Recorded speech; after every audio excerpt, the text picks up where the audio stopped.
The stories of the Bible are some of the most incredible tales in human history.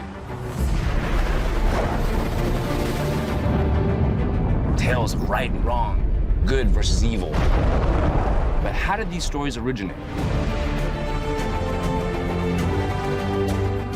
I'm curious to know where these cultural ripples began. Because regardless of your belief, they're important. Because they've shaped the lives of billions over thousands of years. My name is Albert Lin, and I look at the world in a unique way. That's amazing. I explore the ancient world from space. Using 21st century technology to strip away the Earth as never before. To expose secrets buried for centuries. And reveal lost cities and ancient cataclysms. This time, it's the Old Testament's most fearsome disaster movie. The story of two cities obliterated in a hail of fire by the wrath of God.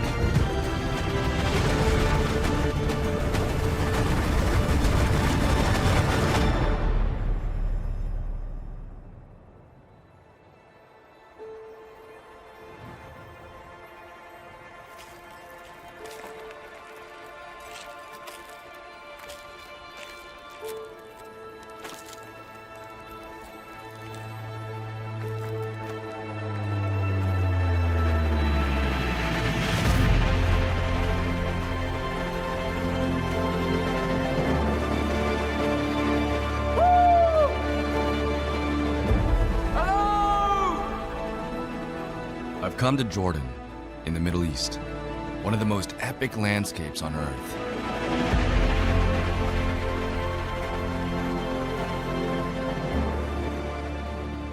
This is the Holy Lands.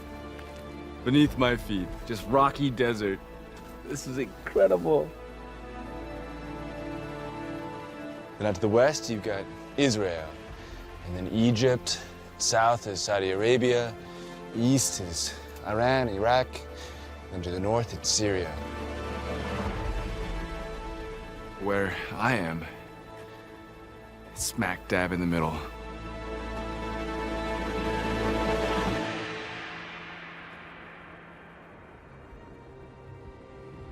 I'm here to investigate one of the most terrifying stories in the Bible, Sodom and Gomorrah. Two cities supposedly wiped off the face of the earth by the wrath of God. So the story begins with a man named Abraham. He goes with his nephew, a guy named Lot, looking for what they believe their God had promised them as a home.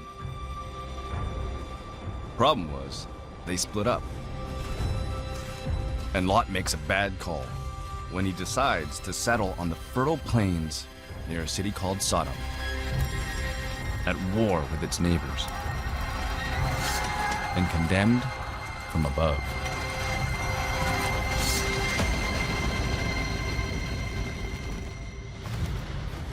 That is when things get hot.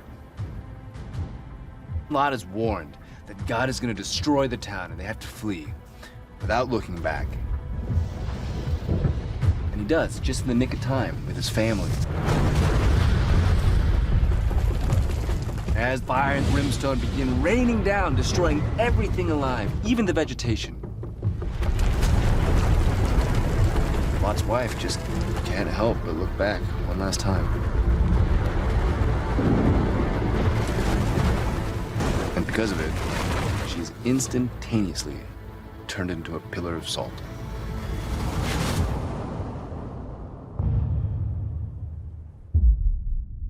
As for the cities, they were utterly destroyed. This is like the mother of all disaster movies, and it plays into our most basic fears. An apocalypse that could wipe us all out. Hurricanes, floods, earthquakes. I mean, these are fears that still exist today. But was it just a story? A tale of morality? Or could it actually have been based on events that really took place?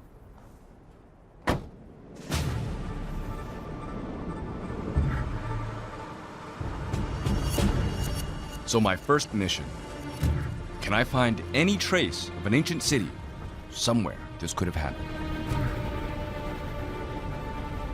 But look where I am. And now again, from space. The whole region is a scorching desert.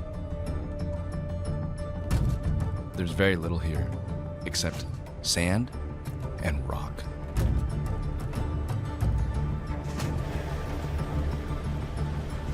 You know, with so few traces, it's hard to understand how cities even existed here.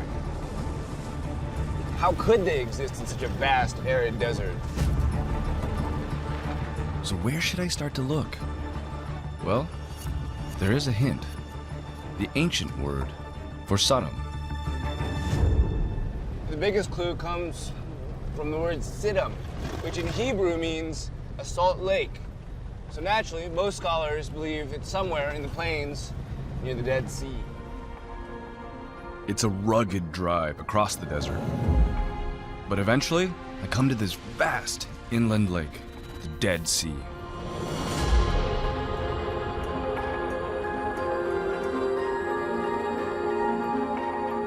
One of the most spectacular bodies of water in the world.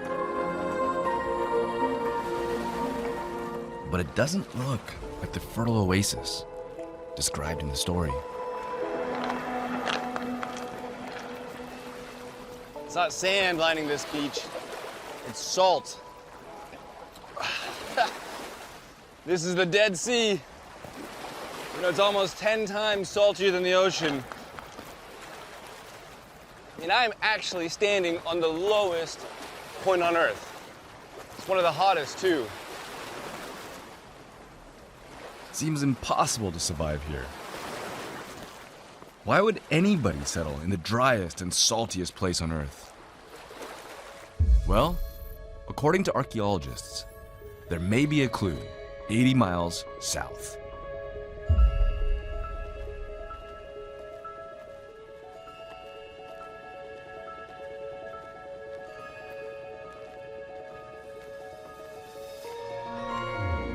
Look at that. I've never seen anything in my life like this. This is Petra, an ancient city carved into solid rock in the middle of the desert. Somebody, thousands of years ago just dreamed this up in their head and then chipped away at the stone until it emerged. Look at these towering columns here and the perfect lines. I've seen pictures of since I was a kid. I've seen it in books, in movies, standing at the steps of the great treasury of Petra.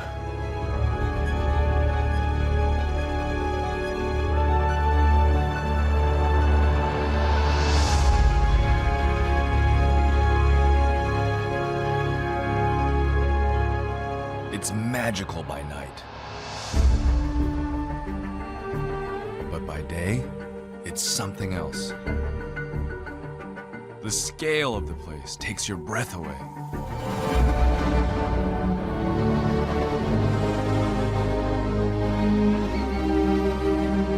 Petra's buildings are a show of wealth. And while they're built around the time of Christ, they're the pinnacle of a success that started thousands of years earlier. At around the same time that Sodom and Gomorrah may have existed.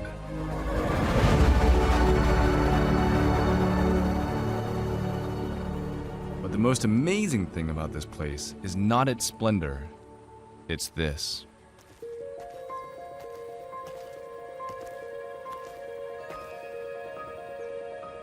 Just look at this channel. This is a huge vertical irrigation system taking water that's landing on the plateau above from rain, falling down through these grooves and then channeling down towards the city below, essentially creating an engineered oasis. Unbelievable. The people here were experts of capturing water from the plateaus above. diverting it into a network of channels that fed into underground cisterns.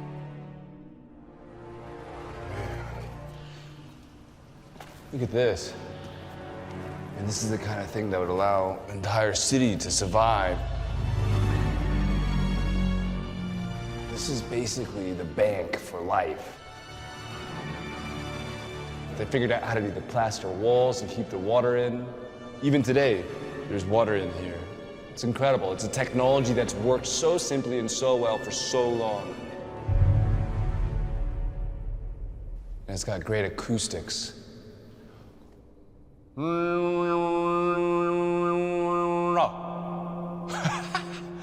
It's like a big music box in here. You know, actually, this is what they would have heard working down here thousands of years ago. You could imagine it's like, "Hey, Joe, hand me this scraper." Saving every precious drop spelled survival. But the question remains, why go to all this trouble? Why did people want to live here in the first place?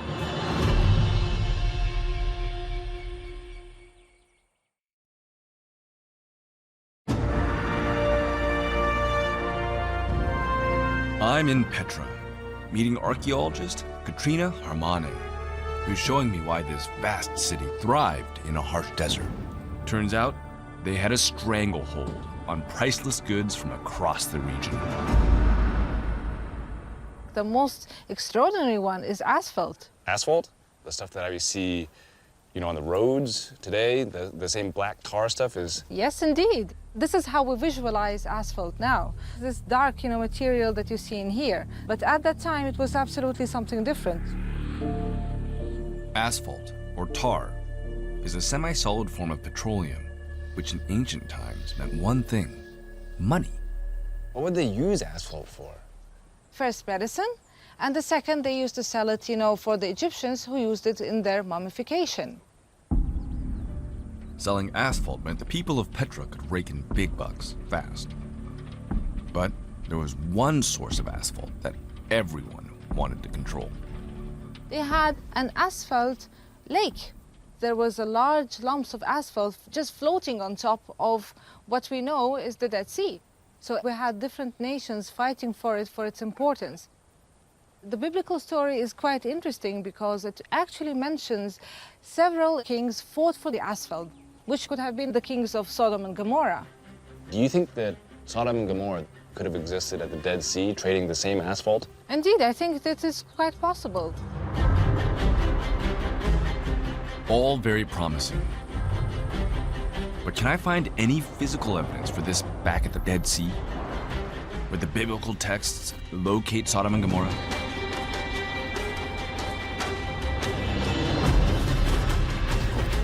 I'm setting up my tech to scour the area. Can I find a link here between the asphalt and the cities? Okay, check this out. In these scans, taken from space, you see something really weird. Just in this area, right around the south of the Dead Sea. And the whole area is just pockmarked with these mysterious holes.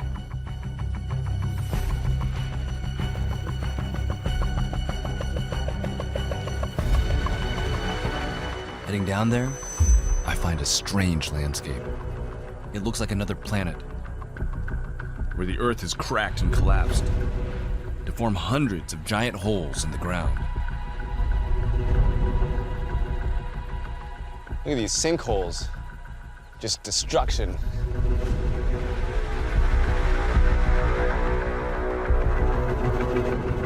The biblical stories, the Genesis stories, they describe battles between the city of Sodom and the other cities.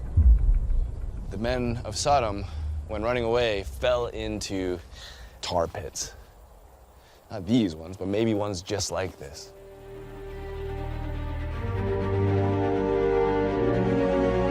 So the biblical story of tar pits could have been kicked off by sinkholes filled with asphalt. A clear connection to the trade I heard about in Petra. That's not all my satellites have seen. Above the tar pits, there's a local water supply. check this out. On this side of the Dead Sea, you've got this plateau, and there's these canyons that look like they're cut right through it.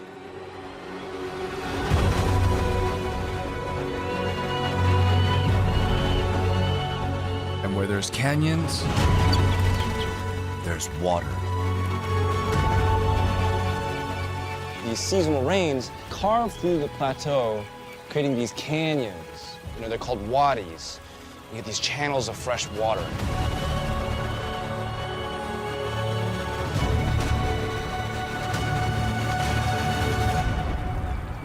So, just like Petra, the area seems to have had all the ingredients needed for cities to flourish. Now, can I scan for any traces of the ruined cities themselves? To the naked eye, it's just a desert. But when you look from space with really high-resolution satellite imagery, it turns out these shores are speckled with ancient ruins. I mean, check out this one.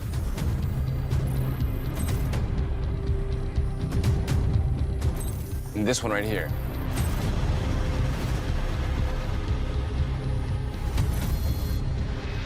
In fact, there's at least 5, southeast of the Dead Sea.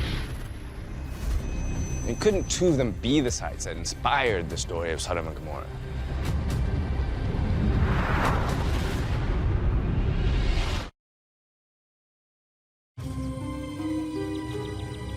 I'm on the shores of the Dead Sea, on a mission to find the biblical cities of Sodom and Gomorrah. My tech has revealed a whole cluster of ancient ruins. Can I narrow it down?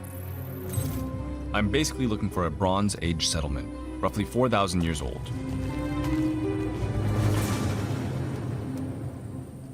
Typically, they were built on a hill, fortified by walls, with the main gate entering into some kind of public square.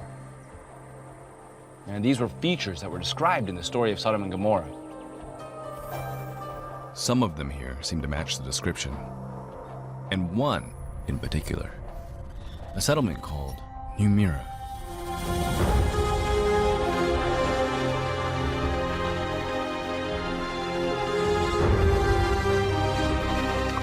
It's a steep hike onto a strategic position above the Dead Sea. And I'm meeting archaeologist Dr. Mohammed Najjar. Yeah, so this is Gomorrah. Pile of rocks. It's ancient. I mean, it's 5,000 years of history. Mohammed tells me the site was abandoned suddenly around 2350 BC. And it has the same key city features that make it a classic Bronze Age city. Gates. Gates are important to show that your site is fortified and just keep away from us. And beyond them, a square. And fortification walls, fitting for a city supposedly at war with its neighbors. At the far end of the ruins, something intriguing. So this is what we think is a tower. So this was once a massive tower. Yes. What is interesting about this tower, that it collapsed. In this spot here, there were 3 skeletons under the collapse. We think that was caused by an earthquake. That's so creepy. I mean, this is where 3 people lost their lives thousands and thousands of years ago. Yes, they were standing here at the wrong time. Compelling evidence. But that's not all. You will notice ash here and the charcoal. Ah, this is incredible. The whole site is covered with ash. Something burnt this whole place down. Yes, And this earthquake may have been the same thing that started the fire? absolutely. Usually with earthquakes, you have fires, massive fires. That's so interesting.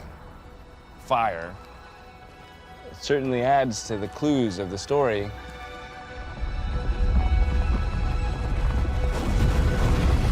It's a tantalizing idea.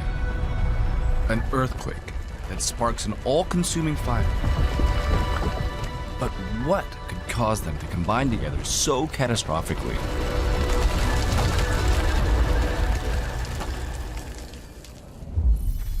So I'm heading west to a place that might help me find the answer.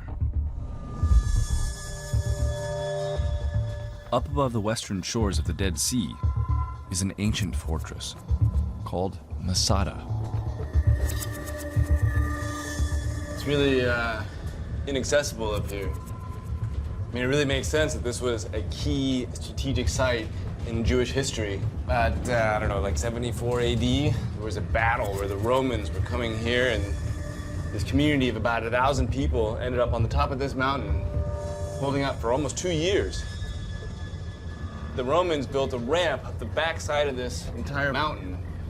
And by the time they brought all their battering rams all the way up to the top of this cliff, instead of subjecting themselves to being captured and enslaved by the Romans, they all killed themselves.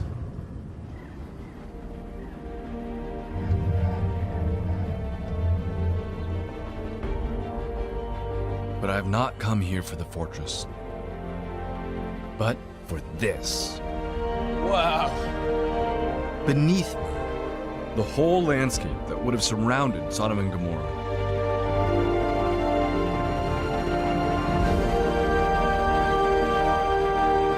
And it's only from up here that I can see that I am on the brink of one of the biggest geological features on the planet. I feel like I'm standing on this island in the sky, with cliffs just towering up. From up here, you can see it all. You can see it's a giant, giant rift valley, where the Earth's crust is just pulling itself apart.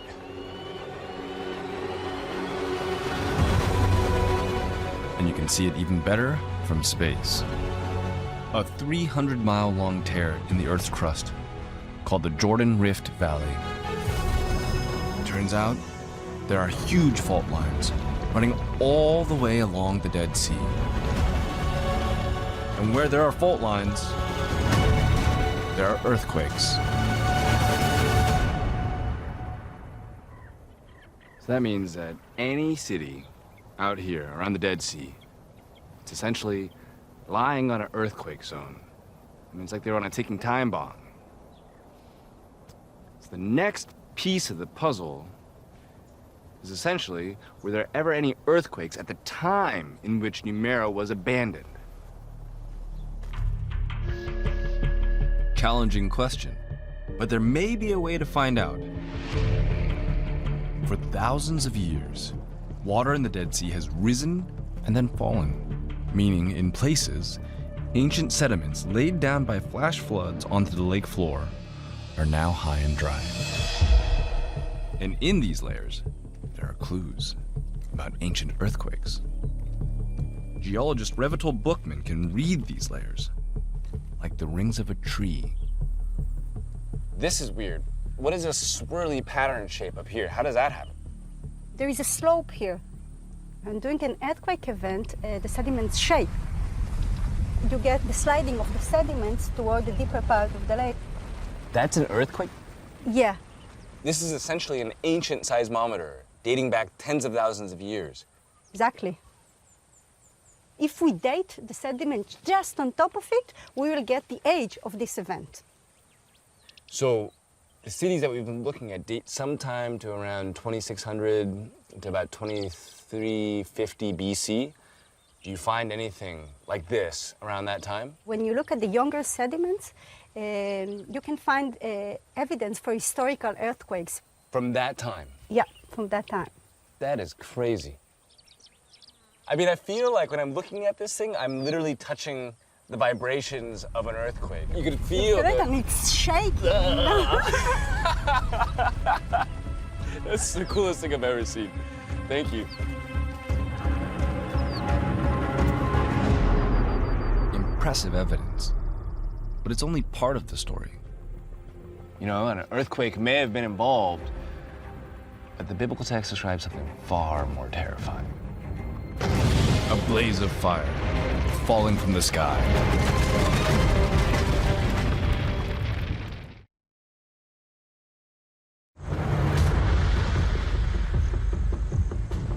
I'm on my way to see a strange geological spectacle that could help track down the events behind the story of Sodom and Gomorrah.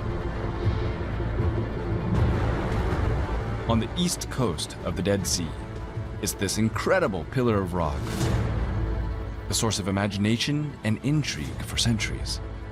It's known as Lot's wife.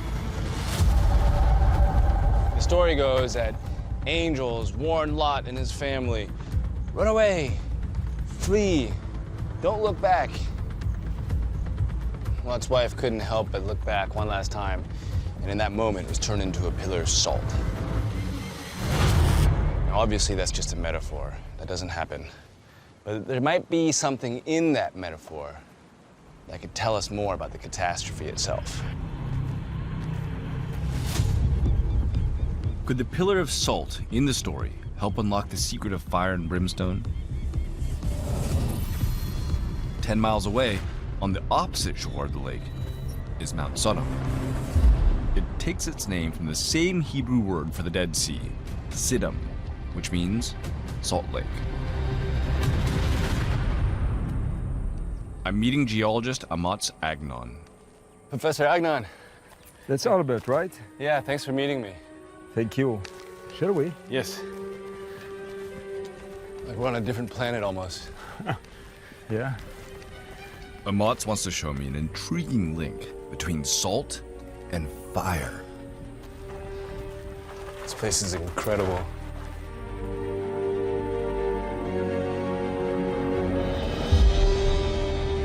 But what we're looking for, it's not on the mountain, it's inside it.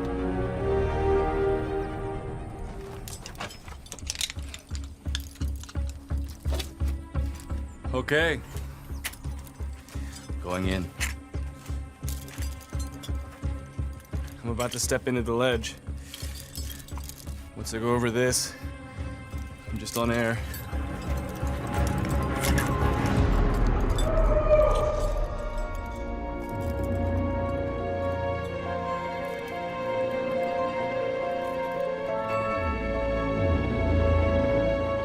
Wow, it's so beautiful. It's like nothing I've ever seen before.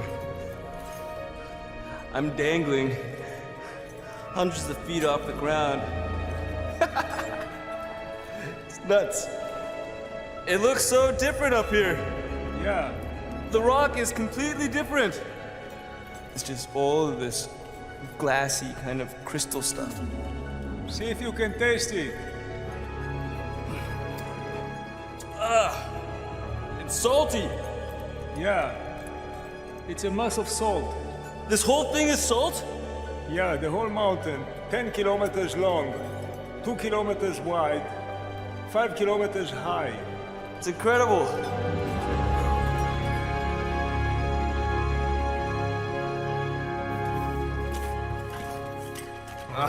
Good job. That was unbelievable. Amatz believes mountains of salt like this one could unlock the mystery of catastrophic fires. Salt and hydrocarbons go well together. It's typically hidden or trapped under salt. There's gas under here. There is gas, there is oil, there is tar and sulfur. That's incredible. And we're sitting right on top of it. Yeah. And it seeps up during earthquakes. So then an earthquake could actually release these gases and they could catch fire? Yes, earthquakes discharge electricity. This could ignite the gas, this could form fire. I mean, that sounds biblical to me. Yeah. You didn't have the science to explain it, and all of a sudden, something like that happened. It sounds a lot like the stories that we're reading about in the Old Testament. If you ask me if it's possible, yeah. It's an incredible idea. I'm beginning to see how an earthquake could cause something truly cataclysmic, like at Numira. A super blaze of explosions inflamed by a lethal fuel mix from underground. Explosions? Yes. But I've got images in my head of fire raining down from the sky. And something the story refers to as brimstone. What could that be? Just down the road from Mount Sodom, I'm meeting geologist Adi Torfstein. I'm trying to find anything that might relate to the story of Sodom and Gomorrah. We actually also find here sulfur. Have you heard of sulfur? Yeah, of course, the smelly stuff. Have you heard of brimstone? The fire, brimstone, destruction, that thing. Exactly. So brimstone is actually sulfur. And one of the few places we find brimstone sulfur is actually here. Want to see something cool? Yeah. I'll show you. Come. What we're looking for is all around us on these cliffs. What does it look like? Small, round, yellow nodules. Sulfur. Here, I can see one. Grab that. Ah, smells like a stink bomb. This is brimstone, huh? Found all around us here. So let's collect more of these, and I'll show you something cool. Okay. You see this sulfur we collected, this brimstone? You can actually light it up and burn it, okay? You can burn a rock. You can see. What? Look at that. Blue and purple is bubbling, and the rock is literally melting away. That is unreal.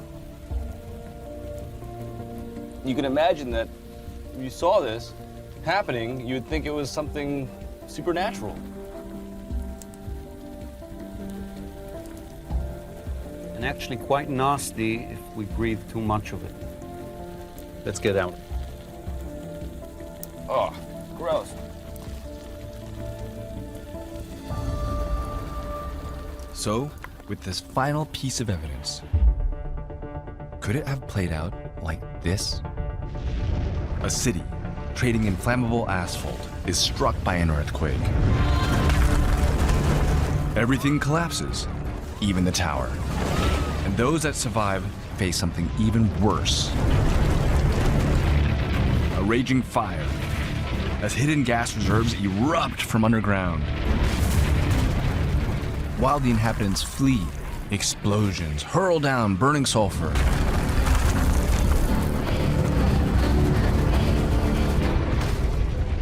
It would have been hell on earth. Possibly, but possibly not. You know, I've seen evidence of ancient abandoned cities, burning sulfur, exploding gases, earthquakes, asphalt. I can buy into the idea that a series of events with these elements could have been combined into a single collective memory, into an epic story. But what I haven't seen is evidence of them all happening at once, in one place at one time. You know, an apocalyptic moment. Should be a lot more evidence, right? More than a fallen tower and fragments of charcoal. So could there be something much bigger out there to explain all this?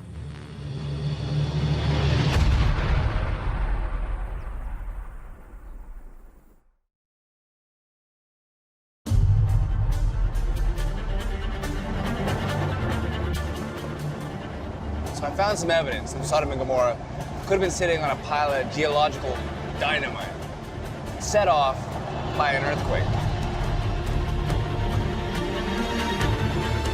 But now, I've heard a completely new theory in a totally different area. So I'm relocating 50 miles away, this time to the north of the Dead Sea, to see something that I've been told is going to completely blow me away.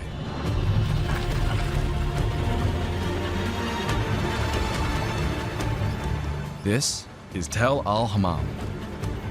Some archaeologists believe that this could be the ancient city of Sodom. You're going to come straight this way, and you're going to make a right-hand turn. Steve Collins and his team have been excavating here for nearly 20 years. And what they found is astonishing. This is, in fact, the largest continuously occupied Bronze Age city in the southern Levant. This gate complex is pretty impressive. Probably one of the biggest gate complexes in the Bronze Age. Massive tower, killing zone right in the middle. And what makes you think that this could have been the city of Sodom? So the reason is simply because the size of the city. The largest in the whole region. For the Bronze Age. So it was a big city then, huh? It's a very big city. This is way bigger than anything I've seen so far. At almost 90 acres, it could have housed over 40,000 people. It's close to streams and springs of water, and surrounded by flat, fertile plains, as described in the biblical texts. And it lies on two trade routes, one running north to south, and the other east to west. It's a pivotal position for a strategic trading city. On the hilltop, there's the remains of a palace, and inside it, tantalizing evidence. In this area, we found many storage jars. It's carbonized, of course, burned. And the entire city, everywhere we've excavated, we have this massive destruction debris. So whatever destroyed the city also burned everything inside of it. Something destroyed the city. Things were burned inside it, and then you don't find any pieces of pottery afterwards? No, there's a 700-year occupational gap. So we have no pottery from the period starting from about 1700 BC. Afterwards, all the way down to about 1000 BC, there's no occupation at this site.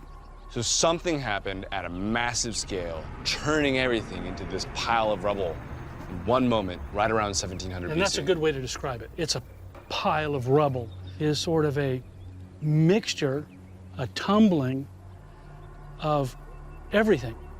This site, the destruction is absolutely the most violent kind of thing I've ever seen. This smacks suspiciously of catastrophe. Whatever it was way more powerful than a fire. What could explain it? Melted mud. Steve's colleague, Phil Sylvia, has an intriguing new theory. This is a piece of mud brick. This is mud brick? This is mud brick, and it feels kind of like pumice, doesn't it? You can see all those little bubbles in it. And this was exposed to heat. And it was so hot, the pottery itself has actually been melted into glass, probably at an angle like this, so that the melted material started to drip off. There's a drip edge right here. Something flash burned this material to a temperature somewhere in the range. Hotter than the sun. Hotter than the sun. By more than a factor of 4. There are only 2 sources that can generate that kind of temperature profile that we know of. One, of course, would be an atomic bomb. What's the other one? The other one is either a meteoritic impact event or an airburst event. You think this was a meteor blast? I'm personally convinced of that. But could Phil be right? Could this place really have been destroyed by a meteor? Well, just a few years ago, there was a meteor airburst caught on tape right over Russia. It's incredible. Literally, it's fire raining down from above. The big question is there some evidence, some clue, to help me determine whether or not a meteor could have exploded over this region some 4,000 years ago?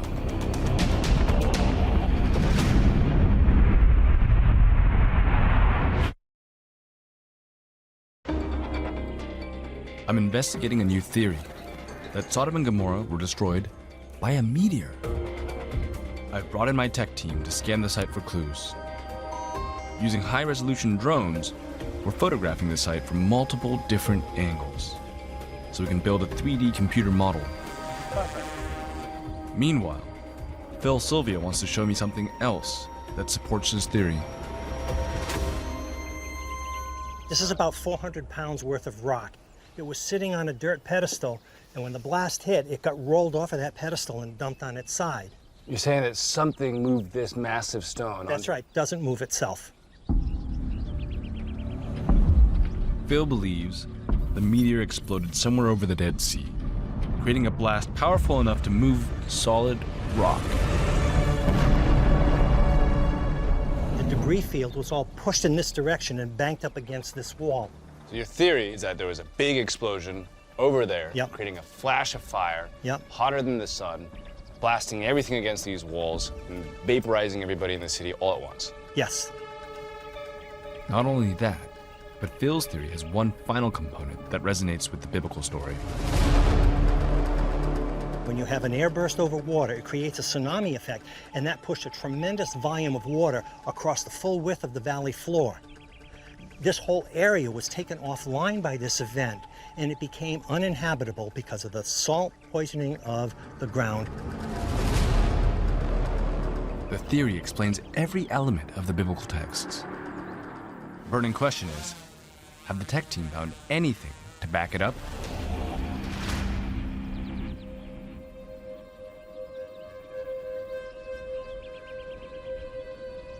So Steve, for the afternoon, Patricia's been flying a drone around collecting photographs to create this photogrammetry model of the site. Can you show us what you found?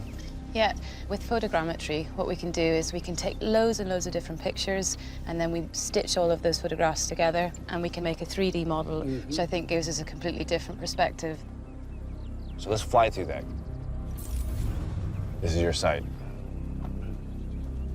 I was very interested in this area. The big circular area to the left, we think this is a very large water feature, like a cistern. And you can see the size of it. The feature doesn't really show very well on here, but when we actually look at the 3D model Yeah, that's again, interesting. we've got lots of different colors. It's much, much more pronounced. Yeah. Wow, look at that. We've been looking at this site for over a decade, but looking at this image, and it's the first time I've thought of this, but it looks like an impact crater. This is the first time you thought that that might be... Yeah, I mean, the way I look at it, I was thinking as you were moving in on it, it looks like you're on the moon. Well, which side is the actual side where This is the southwest side. It would have come from this direction, the southwest. Good job, Patricia. Yeah. Who knows what it is, but it's a clue. We need to excavate that. Steve's team will need to prove this really is a meteor. But it does fit with their other evidence here, and offers a plausible, terrifying explanation for the story. A meteor blasts in from space at hypersonic speed, exploding over the Dead Sea. It blasts salt across the landscape, rendering it infertile for generations. A fragment lands right by the city, vaporizing it to oblivion.